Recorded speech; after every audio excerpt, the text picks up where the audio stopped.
Hello tout le monde, j'espère que vous allez bien. Je suis ravie de vous retrouver pour cette nouvelle vidéo pour parler des résolutions, de cette intention qu'on pourrait poser pour la nouvelle année 2025 et comme se rappeler que ce nouveau cycle, cette nouvelle année, elle a été déterminée dans un contexte bien particulier et par une lecture du monde qui est le calendrier grégorien, qui a été véhiculé par une religion et qui n'est en aucun cas universel. Donc il y a d'autres parties du monde où simplement le fait d'être dans un hémisphère ou un autre qui diffère en termes de saisonnalité, mais aussi si on est dans le même hémisphère, et ben, on peut se rendre compte que le vivant, la nature, entre guillemets, a son propre rythme qui est totalement indépendant des jours, des temporalités qui sont imposées par les sociétés humaines. Et je vous partage ça parce que peut-être qu'en vous, vous sentez l'élan de planifier, d'organiser, de vouloir amorcer des nouvelles choses, de vouloir peut-être envisager cette année comme une nouvelle suite d'événements que vous décidez, que vous lancez. Et si c'est le cas et que c'est joyeux pour vous et que c'est juste pour vous, et ben super. Mais si vous vous sentez au contraire comme un décalage entre votre besoin immédiat de peut-être hiberner, de rester dans un temps de pause, de retrait, comme une invitation du vivant, hein, de se mettre en jachère, de ralentir. Ok, en hiver, il se passe plein de choses quand même. C'est pas parce que c'est pas autant peut-être visuel et sensoriellement bourdonnant et comme plein de ce qu'on a l'habitude de voir peut-être au printemps ou ce qu'on imagine comme étant vivant. Il se passe bien sûr plein de phénomènes biologiques pendant l'hiver aussi, mais le rythme est peut-être ralenti ou en tout cas d'autres choses se passent dans l'invisible, peut-être dans le souterrain aussi, et donc l'invitation de poser, de peut-être faire moins et être davantage, de laisser tomber aussi comme les feuilles des arbres, de lâcher, de se mettre un petit peu en veille. Et et finalement, c'est comme se rappeler que une norme, c'est un ensemble de valeurs auxquelles on a décidé d'adhérer. C'est comme un récit collectif dans lequel on décide, on choisit de croire. Et bien sûr, en grandissant, on ne le choisit pas forcément consciemment. Selon son éducation,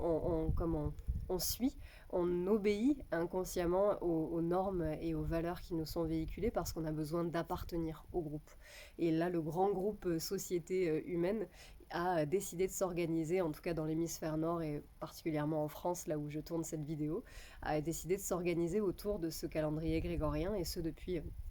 de nombreux siècles. Mais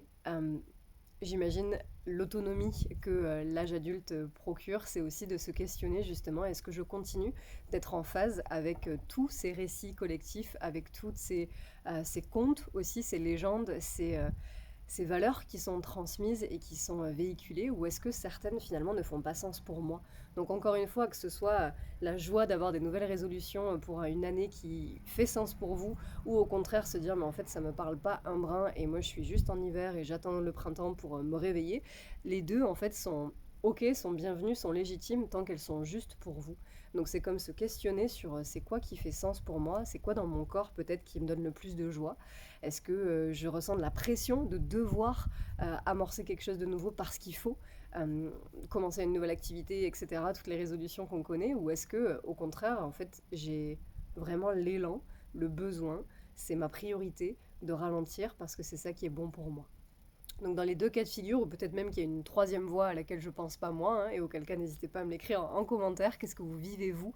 dans cette période de votre vie. Mais finalement, c'est se questionner sur c'est quoi ma saisonnalité à moi, c'est quoi mon rythme, et ô combien c'est pas facile de comme le réclamer, entre guillemets, comme de l'assumer aussi, et de l'incarner, parce que, encore une fois, il y a potentiellement un décalage avec les valeurs en place, les valeurs normées, et se différencier du groupe, bah, c'est prendre aussi le risque de peut-être fragiliser certaines relations qui n'acceptent pas nos choix, ou tout simplement de ne pas se retrouver aussi dans ces récits collectifs et dans ben mince, en fait, du coup, c'est quoi moi mes modèles, c'est quoi mes normes, parce que le seul modèle proposé, il me va pas. Donc c'est pas du tout facile à assumer, à incarner, et notre système nerveux, il a probablement du mal en fait à choisir entre l'authenticité et l'appartenance. Il y a de grandes chances qu'ils choisissent d'abord l'appartenance, mais peut-être que progressivement, on peut trouver davantage de sécurité en soi et de se dire ok, c'est ok pour moi de peut-être être un peu différent, différente sur ces choix-là, et peut-être trouver des communautés d'ailleurs qui sont dans la même résonance, hein, mais en tout cas comme apprécier qui on est, apprécier ce que l'on est et où on en est pour soi, avant de vouloir comme être matché, être validé par d'autres gens, d'autres sociétés. Et c'est pas facile. Donc j'espère que ça pourra vous soutenir dans ce que vous vivez en ce moment, quoi que vous viviez, quel que soit votre rythme, votre temporalité, et surtout comme honorer vos besoins, honorer là où vous en êtes et qui vous êtes en ce moment.